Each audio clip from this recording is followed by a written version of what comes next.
몇 달 전 정말 황당하게 파혼한 여자입니다. 가슴 수술 이야기가 있어서 정말 어디 창피해서 말도 못했었는데 익명을 빌어 한번 이야기해 볼게요. 앞서 말씀드리자면 저는 소위 사자 직업인 전문직이고요. 의사는 아닙니다. 재작년에 소개팅으로 같은 직종 남자를 만나서 행복하게 연애하고 자연스럽게 결혼 얘기도 나왔어요. 양가 재정 상태나 뭐 이런저런 조건들이 둘 다 안정적이고 무엇보다 저랑 남친이 많이 사랑했기 때문에 지금 생각하면 제 착각이었지만 아무튼 연애할 때 참 좋았습니다.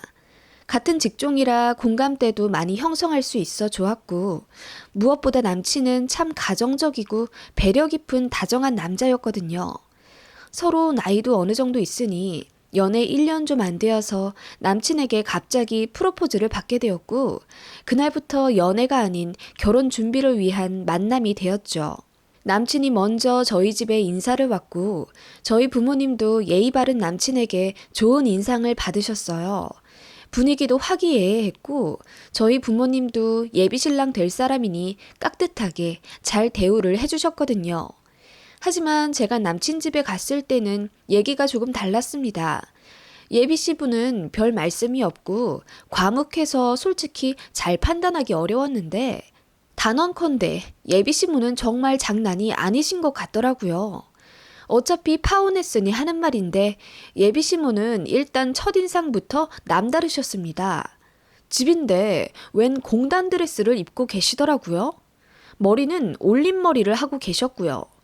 저 온다고 일부러 미용실에 다녀오신 건가 싶었는데 남친 말 들어보니 정말 놀라웠습니다. 우리 엄마는 결혼하고 나서부터 무조건 새벽 5시에 일어나셔서 화장하고 머리하고 저런 드레스 입고 계셔. 나랑 내 동생 낳아서 키우셨을 때도 마찬가지야. 애 키운다고 퍼져 있는 거 너무 싫다면서 항상 저렇게 풀착장하고 사셨어. 내가 본 것만 해도 거의 30년인데 한결 같으셔. 뭐라고? 30년 동안 매일 새벽 5시에 일어나서 풀매를 하신다고?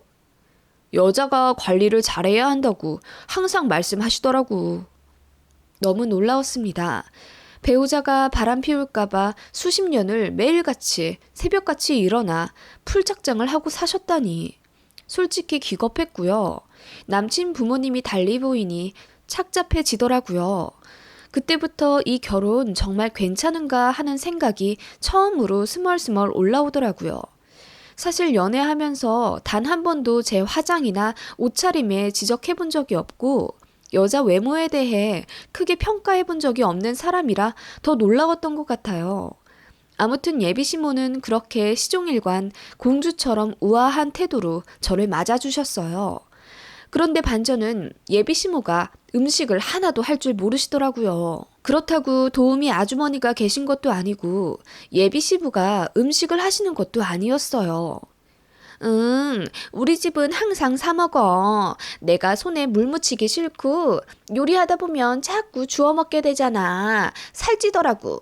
우리 남편도 원래부터 바깥 음식 좋아했던 양반이라 결혼 초부터 우리는 집 근처 백반 식당에서 반찬 사 먹었어. 당시에는 획기적이었지. 지금에야 반찬 사 먹는다고 하지만 그 당시에 말이나 됐었니? 우리가 좀 앞선 스타일이지. 그렇게 말씀하시며 저에게 대접해주신 상다리가 휘어지도록 차려진 음식은 모두 배달 음식임을 밝히시더라고요. 뭐 거기까진 좋았습니다. 집마다 사정은 다 있으니까요. 그런데 이어 말씀하신 내용들이 더 놀라웠습니다. 혜미야, 너도 집에서 취미로 요리 좀 한다며? 우리 아들 말로는 김밥도 잘 싸고 뭐 저번에 보니까 아구찜도 해줬다며? 어떻게 그렇게 잘해? 어머님이 요리를 좀 하시나 봐? 네, 저희 어머니는 요리 좋아하시고 또 맛있게 잘하세요. 어쩐지 하시면서 예비 시모가 입을 가리고 피식 웃으시더라고요. 그 모습에 기분이 좀 나빠졌습니다. 저는 웬만하면 예스거리고 어르신들한텐 웃으면서 내내 하는 스타일인데 예비 시모는 묘하게 사람을 깔본다는 느낌이 있었어요. 그래서 물었어요. 어머님, 왜 웃으세요? 아니, 그래서 혜민이가 통통하구나 싶더라고. 엄마가 맛있는 거 많이 해주셔서 그거 먹고 건강하게 잘 자란 거였어? 네? 네, 제가 좀 그런가요? 혜미 어머님도 혹시 통통하셔? 유전이야? 솔직히 초면에 묻기에는 많이 무례한 말 아닌가요? 제가 예비시모의 말에 순간 정색하며 입을 다물자 예비시모는 웃으면서 그냥 농담이라고 얼머무리더군요. 살에 굉장한 강박 같은 게 있어 보이셨어요. 대화 주제도 거의 다이어트나 미용 같은 얘기뿐이었거든요. 예비 시부는 시종일관 침묵을 유지하고 있어서 저를 마음에 들어 하시는지 아님 싫으신 건지 구분도 안 될 정도였고 남친은 흘러가는 이 분위기가 이상한 줄도 모른 채 그저 오랜만에 중국 음식 먹는다며 좋아할 뿐이더라고요. 어쩐지 착잡해졌습니다. 그렇게 저녁 식사를 하고 인사드리고 나오면서 남친에게 물었어요. 어머님이 원래 좀 살찌는데 예민하셔? 응, 좀 그러셔. 아까 못 봤어? 우리 엄마 저녁은 절대 5숟가락 이상 안 먹어. 너 온다고 상다리 휘어지게 배달시켜서 차린 거야. 지금쯤 그거 전부 음식물 쓰레기통에 쳐넣고 계실걸? 아니, 어떻게 그러실 수 있어? 지금도 너무 날씬하고 예쁘신데. 아버님이 좀 그런 면에 엄격하셔? 이걸 어떻게 말해야 하지? 사실 아빠가... 아니다. 남친은 무언가를 말하려다가 이내 입을 닫더라고요. 무슨 말 하려고 했냐니 그냥 아무것도 아니라면서 아무튼 본인 집은 저렇게 음식 안 하니까 큰 집임에도 불구하고 제사도 안 내려왔고 김장한다고 시집살이 당할 필요도 없을 거라며 본인 시댁 같은 집도 없을 거라고 막 자랑 아닌 자랑을 늘어놓더라고요. 어이가 없었죠. 아무리 농담이라지만. 아무튼 제 정서 아닌 예비 시댁이랑 2시간 동안 밥 먹고 나오니까 제 정신까지 어쩐지 아득해지는 것 같더라고요. 저는 키 168에 몸무게 58kg 정도입니다. TV 나오는 연예인들처럼 깡마르진 않았어도 딱 보통 체형이고요. 어디 가서 대놓고 통통하단 소리는 들어본 적이 없어요. 그런데 저희 체형에 대해 그렇게 지적받은 적은 처음이고 저희 엄마까지도 싸잡아 평가하려 드시는 게 무례하다는 생각이 들었죠. 남친이랑 그 부분에 대해 이야기하는데 남친은 본인은 그런 집안에서 자라나긴 했지만 아빠 때문에 평생 강박이 생겨 외모 치장하는 엄마를 불쌍하게 생각하는 모양이었습니다. 중요한 건 내가 혜미 너의 외모 때문에 사랑하고 사랑하지 않고 그런 게 아니잖아. 우리 엄마가 남들보다 독특하게 느껴질 수는 있어. 그런데 난 너를 그렇게 보지 않는다고. 난 내 배우자가 그렇게 고생하면서까지 살 빼고 화장하는 거 안 봤으면 좋겠어. 그게 나랑 우리 아빠의 가장 큰 차이야. 내 배우자는 그렇게 예쁠 필요 없어. 남친은 그런 식으로 단호하게 말하며 저를 외모 때문에 사랑하는 게 아니라 제 내면을 존중하고 아낀다면서 배우자로서 항상 편안하게 대해줄 것을 약속했어요. 밤늦도록 그렇게 다투다가 결국 화해했고 남친은 바로 예식장 잡자고 했지만 제가 예비시댁을 적어도 3번은 보고 결정하고 싶다고 말했습니다. 그 말에 남친은 좀 삐진 듯도 했지만 저로서는 어쩔 수 없었어요. 남친이 좋은 사람이라고 한들 예비 시모가 보통이 아닌 것 같아서 좀 더 지켜보고 싶었거든요. 주변에 시댁으로 고통받는 친구들이 많아서 배우기도 했고요. 아무튼 그렇게 저는 한 번 더 시댁과의 식사를 잡았습니다. 그날은 시아버지는 일이 바쁘시다며 못 오셨어요. 남친이랑 회사 근처 일식집에서 시어머니를 모셨는데 처음 뵀을 때랑은 좀 다르시더라고요. 시아버지가 안 계셔서 그런 건지 처음 배웠을 때보다 복장이 훨씬 프리해지셨고 화장도 살짝 연하시더라고요. 네 아빠도 없는데 풀메까지는 안 해도 되지 뭐. 오늘은 우리 햄이랑 우리 아들이랑 밥만 먹고 들어갈 거니까. 하시며 예비 시부 없는 곳에서는 좀 편하게 착장한다며 더 미스테리한 모습을 보이시더라고요. 제가 물었어요. 어머님, 이런 질문 조심스럽긴 하지만요. 아버님 앞에서는 늘 그렇게 예쁘게 치장하셔야 마음이 놓이세요? 그럼 내 남편인데 바깥에서 이쁜 여자들 얼마나 많이 보겠어. 마음 안 떠나게 늘 여자가 조심해야 하는 거지. 그래도 우리 아들은 지 아빠랑 좀 달라. 내가 고생한다고 생각하나 봐. 와이프는 안 그랬으면 좋겠대. 근데 난 평생을 이리 살아서 뭐 이제 불편하지도 않아. 예비 시모는 그렇게 말씀하시더라고요. 어쩐지 짠했고 무슨 사연이 있는 건가 싶어서 조금 더 여쭤봤어요. 저로서는 좀 알아야 되겠다는 생각이 들더라고요. 사실 애들 아빠가 나랑 어떤 여자랑 양다리 걸치다가 마지막에 날 택했어. 그래서 결혼한 거야. 그런데 그 여자가 결혼 초까지도 계속 우리 애들 아빠한테 연락하고 찝적대고 그러더라고. 그 여자 아주 이쁘거든. 혹시라도 이혼당할까봐 내가 얼마나 노심초사했는지. 엄마, 그런 얘기를 왜 해? 남친이 말리며 헛기침을 하더라고요. 그리곤 불편한지 자리에서 일어나 화장실에 가더라고요. 남친이 없는 틈을 타 어머님께 더 공감하는 척하며 더 깊게 이야기를 이끌어냈습니다. 그랬더니 예비 시모가 본인을 존중하는 청중이 생겼다고 생각하시는지 줄줄 역사를 읊어주시더라고요. 사실 예비 시부는 술집 여자와 예비 시모 이렇게 양다리를 걸치고 있었다더군요.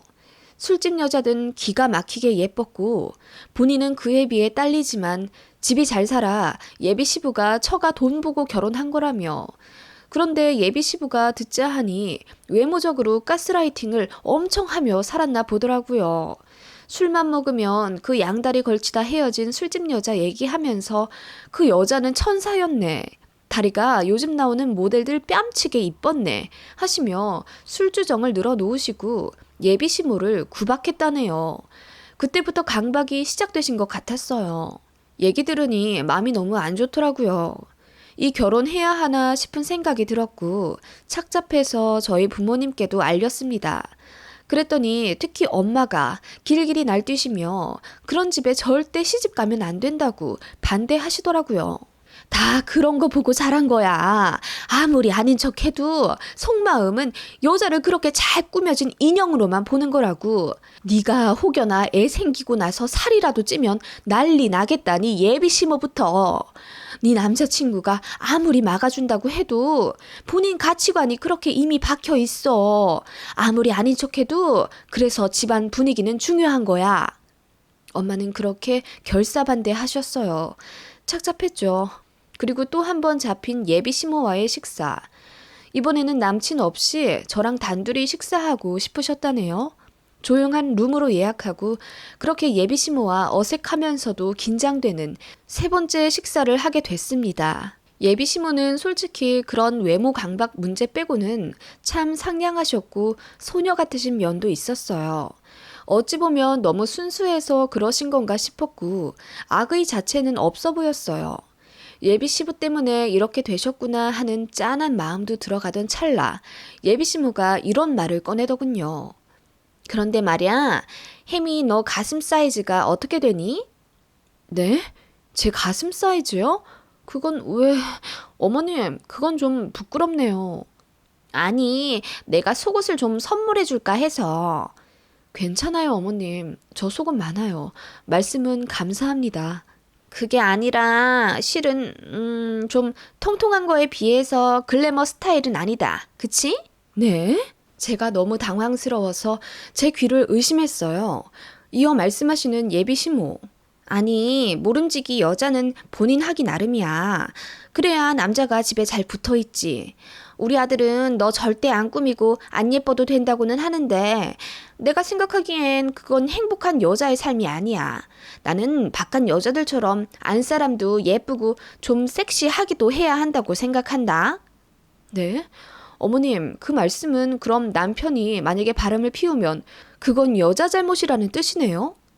그렇지. 남자들이 왜 밖에 나가서 딴짓하겠니? 안사람이 너무 편해서 그런 거야. 나는 우리 아들 생각해서 그러는 게 아니라 네가 나중에 상처받을까 봐 그러는 거다. 어머님, 그게 무슨...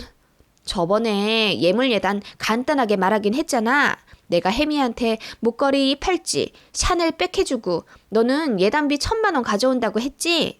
네, 그랬죠. 그러지 말고 예단비 1,000만 원 내가 그거 받은 셈 칠 테니까 너는 그걸로 가슴 수술을 좀 하는 게 어떻니? 네? 가슴 수술이요? 제 귀를 의심한 단어. 가슴 수술이라뇨? 너 B컵 좀 안 되지? 내가 딱 보니까 그렇더라고. 웨딩드레스 입을 때 아무리 모아준다고는 해도 어느 정도는 있어야 돼. 가슴 수술 그거 별거 아니다? 나도 2번이나 했어. 처음에만 아프지 재수술 했을 땐 아프지도 않더라. 제일 중요한 건 남편이 얼마나 만족하는지. 어머, 어머님, 그런 말씀은 안 하셔도 돼요. 좌우지간 우리 아들 때문이 아니더라도 너 결혼 사진 좀 예쁘게 남기고 싶지 않니? 이번 기회에 네 체형에 맞게 한 D컵으로 올리자. 그 1,000만 원 안 줘도 돼. 너 알아서 하고 남든 돈으로 또 예쁜 옷 사입고 그래. 응? 어머님, 가슴 수술을 하라뇨. 이건 너무 심한 말씀 같은데요? 저는 지금 제 모습에 만족하고 살아요. 네가 만족을 해도 우리 아들 입장은 다르지 않겠니? 우리 아들이 오죽하면 그러더라, 어? 격앙된 채로 말씀하시다가 입을 대번 막으시며 당황하시더라고요. 제가 화를 누르며 말했습니다. 뭐라고 하던데요? 네? 말씀 좀 해주세요. 그래야 제가 가슴 수술을 하든 말든 생각해보죠. 말씀해보세요. 아니, 너는 그냥 편안하대잖아. 그런 게 좋대, 배우자로. 그냥 그게 끝이라잖아. 여자로서 자존심 안 상하니? 밖에 나가서 풀고 오고 그랬으면 좋겠어? 밖에 나가서 풀다뇨? 바람을 핀다거나 그런 데 간다는 얘기예요? 아니, 뭐 꼭 그렇단 얘기는 아니지만 아무튼 네가 그쪽 여자들이랑 다르게 가슴도 아담하고 현실적이라고 그냥 마냥 편하대잖아. 응? 그런 취급받으면 여자로서 최악 아니겠어? 은근히 네가 수술하길 바라던데 사실 내가 이런 거 돌려 말하질 못해서. 네? 술집 여자들이랑 저를 비교를 하고 저 수술을 하라고 했다고요? 순식간에 제 얼굴이 시뻘겋게 달아오를 정도로 화가 났습니다.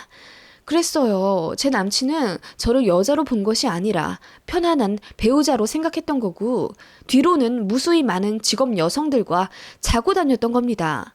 저는 그것도 모르고 저를 여자가 아닌 인간으로 대우하고 존중했다고 착각했던 거고요. 남친은 저를 존중한 것이 아니라 본인 마음속에서 욕구를 풀 상대를 확연하게 구분해 놓은 것이었어요. 그 말인즉슨 살면서 저와 결혼 생활을 무리 없이 하긴 하겠지만 밖에서는 연애 혹은 관계 상대의 여자를 끊임없이 만나겠다는 이야기였죠. 예비 시모의 입방정에 모든 진실이 드러났고 저는 그 자리를 박차고 일어날 수밖에 없었습니다. 저 이 결혼 안 합니다. 파혼할게요. 뭐라고? 파혼? 예, 뭐 때문에 그러니? 내가 가슴 작다고 해서 기분 나쁜 거야? 예비 시모는 본인이 무슨 망언을 했는지조차 인지를 못하시는 것 같더라고요. 말해봤자 입만 아플 것 같아서 그냥 집안 분위기가 너무 다르고 서로 가치관이 많이 다르다고 말했습니다. 그리고 한마디 덧붙였어요. 다른 건 몰라도 이건 확실합니다. 자식들마저 괴물로 키우셨네요. 제가 한마디 하자 예비 시모가 울그락불그락하며 소리를 막 지르시는데 그냥 뒤돌아 나왔습니다. 그리고 바로 남친에게 찾아갔어요. 전화하는데 받질 않더라고요. 열받아서 야근하고 있다는 남친 회사 근처로 찾아갔더니 뜻밖의 장소에서 남친을 만났습니다. 회사 근처 편의점 앞에서 직장 동료와 이야기 나누고 있더라고요. 제가 다가가는 줄도 모른 채 남친이 입에 침을 튀겨가며 얘기를 하더군요. 아, 글쎄, 거기는 비추야. 갔는데 서비스도 최악이더라고. 노련한 맛이 없어. 나는 그래서 한 사장한테 항상 말해두잖아.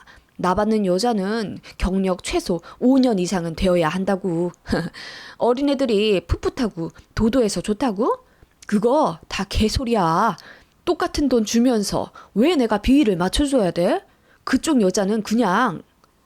제가 뒤에 있는 줄도 모른 채 더러운 얘기를 마구 늘어놓더라고요. 그러다가 제 인기척을 느끼고 뒤돌다가 저를 보고 화들짝 놀라는 꼴이 너무 우스웠어요.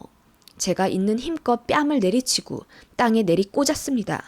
쓰레기 같은 놈이 어디서 결혼을 꿈꾸고 남의 인생 망치려 들려고 했냐며 정말 발로 마구 밟아줬습니다. 덕분에 번화가 지나가던 사람들이랑 남편 직장 동료들까지 그 광경을 지켜보더라고요. 아랑곳 않고 마구 패줬어요. 배신감이 사라질 때까지요. 남친은 이제 다 까발려졌다고 생각하는지 해명도 안 하더라고요. 프로포즈 받은 반지를 신경질적으로 빼서 던지려다가 그동안 버린 시간과 마음이 아까워서 이거라도 팔아서 소고기라도 양껏 먹겠다고 했네요.